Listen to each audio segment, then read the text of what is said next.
Армысың қызық? Көптеген адам өзінің ойын айтқысы келеді. Өзімнің ойымды айтам дейді. Әрине айту керек. Кім саған айтпа деп отыр. Бірақ есіңде болсын. Әлемге өзінің ойларын айтқан адамдар бар. Ғажайып адамдар бар. Ана сенің қолың ұстап отырған сотовый телефонын жасағандар ұжым болып жасасын. Жеке ой алғашқыда бір адамға келсін. Сол адамдар өзінің ойын әлемге айтқандар. Ана самолетті ұшырғандар, кемені жүзгізгендер, пойызды жүгіртіп қойғандар. Ана үйінде тұрған шаң сорғыштан бастап бүткіл техниканы ойлап тапқандар, өздерінің ойын айтқандар. Ғажап адамдар.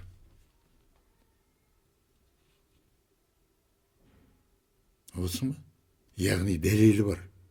Мына жарық дүниеден, сол жерде жаратылып жүрген әлемнің ішінен кейбір заттарды алғандағыны ұйымдастырып жіберіп, ғажайып дүниелер жасап өзінің ойын адамзат баласына айтқан. Сөздің басы неден басталды? Әркім өз ойын айтқысы келеді. Өз ойыңды айтпа демейміз. Айтып отырған ойың мына жаратылған әлемнің заңдылықтарына сәйкес болу керек. Далбаса болмау керек. Далбаса. Жүйелеп сөйленіп отырған сөздерді өз орнына қойып айта алмайтын. Далбаса сөйлейтіндер көп болып кетті. Жеңіл айтып саламыз бәрін. Күрделі болып кетсе, ой құрып қалсын, оны түсіну мүмкін емес деп шыға келеміз. Ойыңды айтпа демейміз, ойыңды айт. Заңдылыққа сәйкес келетін қылып айт.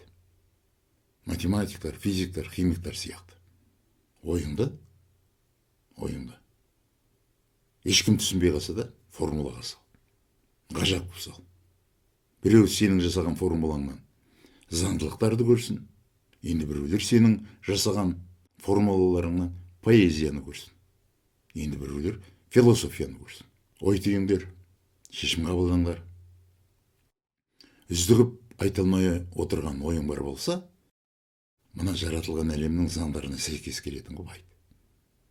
Келмей ме? Тыныш отыр. Қазақ дүниетанымын қалай болса солай болғамай. Сенің ұлтыңның дүниетанымы әлемнің айтып кеткен дүниетанымына ұқсамаса да ұқсап бақсын.